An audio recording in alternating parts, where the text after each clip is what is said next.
আজ হচ্ছে বৃহস্পতিবার আর ঘড়িতে বাজছে এখন সকাল 8টা।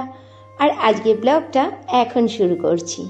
নতুন একটি ব্লগে তোমাদের সবাইকে জানাই স্বাগতম। তোমরা সবাই নিশ্চয়ই খুব ভালো আছো। আমিও ভালো আছি। আর আজই প্রথম যে বন্ধুরা আমার ভিডিওটি দেখছো, প্লিজ সাবস্ক্রাইব করে আমার ছোট্ট পরিবারের সদস্য হয়ে যাও। আর দেখো না, সকালবেলায় লেগে পড়েছি নিত্যকর্মে। দুর্গা পুজো গেল, লক্ষ্মী পুজো গেল, এবার তো দোরগোড়ায় কড়া নাড়ছে দীপাবলি, কালী পুজো।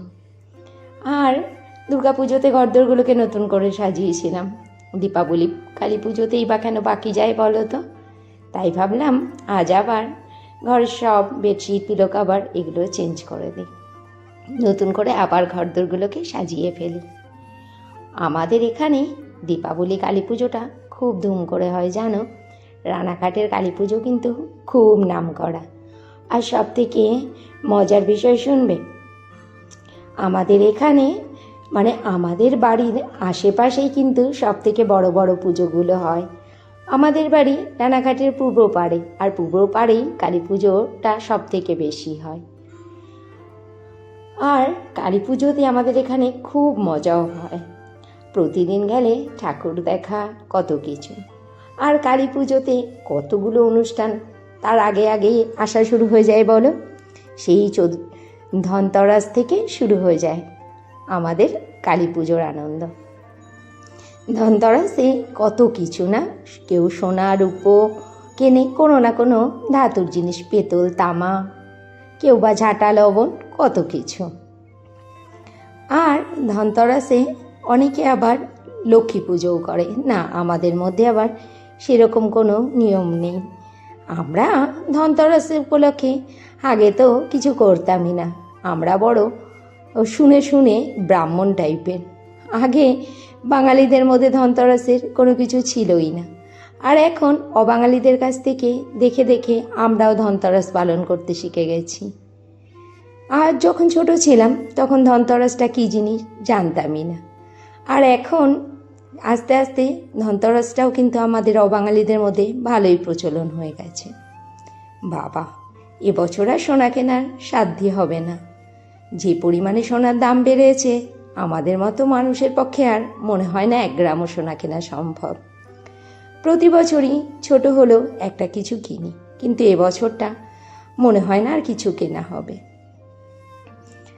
তারপরে ধনতেরাসের পর রয়েছে চতুর্দশী। চতুর্দশীতে 14 শাক খাও, 14 প্রদীপ দাও। আর তারপর দিন দীপাবলি কালী পুজো। আমার বাড়িতে দীপাবলি কালী পুজো হয় না। আমার ঘরে মা তারা রয়েছে, আমি উপোস করে মাকেই পুজো দিই দীপাবলি কালী পুজোর দিনকে। মা তো সবাই সমান, তাই না?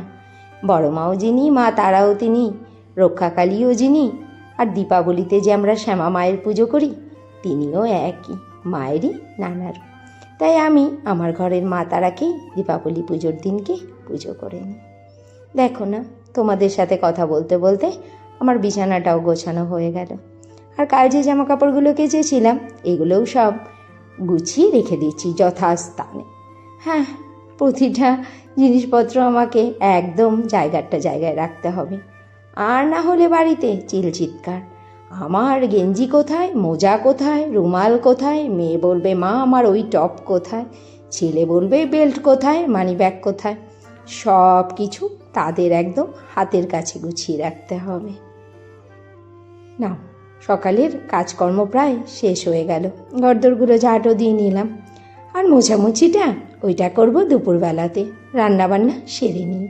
আমি তো আবার লাস্টে কাজকর্ম শেষে ঘরদোরগুলো মুছি। আমার আবার মোছা ঘর পাড়ানো একদম পছন্দ হয় না। রান্না বান্নার পরে ঘরদোরগুলো পুছলে একদম পরিষ্কার পরিচ্ছন্ন থাকে। না, সকালের কাজকর্ম সেরে অফিস ঘরে অ্যাটেন্ডেন্সটা দিয়ে নিলাম, বসিয়ে দিয়েছি রান্না বান্না। আজ করছি চিকেন। জানো, চিকেনের মধ্যে একটু বেশি করে মেটে আর কচকুচি দিয়ে দিয়েছি। মেটে কচকুচিটা খেতে আমি আর ছেলে খুব ভালোবাসি। আর চিকেনটা বড়মশাই আর মেয়ে খাবে। অল্প করে চিকেন আর মেটে স্টমাক দিয়ে করছি। আর কচু বাটা, বরমশাই এতখানি কচু এনে রেখে দিয়েছি, এটাকে তো খেয়ে শেষ করতে হবে।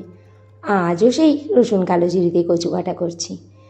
নারকোল দিয়ে কাঁচা কচুর বাটা খেতে কিন্তু দারুণ লাগে, কিন্তু নারকোল ঘরে নেই, তাই রসুন কালো জিরে দিয়ে কচু বাটাই রয়েছে সম্বল। কচু বাটাটাকে খুব ভালো করে ঢেলে নিলাম। এবার চলে এলাম খাওয়া দাওয়া করতে। আর আজকে দুপুরের খাবারে রয়েছে ভাত, সেই যে চিকেনটা রান্না করলাম ওই চিকেন, আর রয়েছে আম দিয়ে টক ডাল, এটা কালকের গরম করে রেখেছি। আর এই যে রসুন কালো জিরে দিয়ে যে মানকচুটা বেটেছিলাম এটাও রয়েছে। আর অল্প করে করে নিয়েছি আলু পেঁপের তরকারি। ব্যাস, আজকে এই দিয়েই লাঞ্চটা সেরে ফেলতে হবে।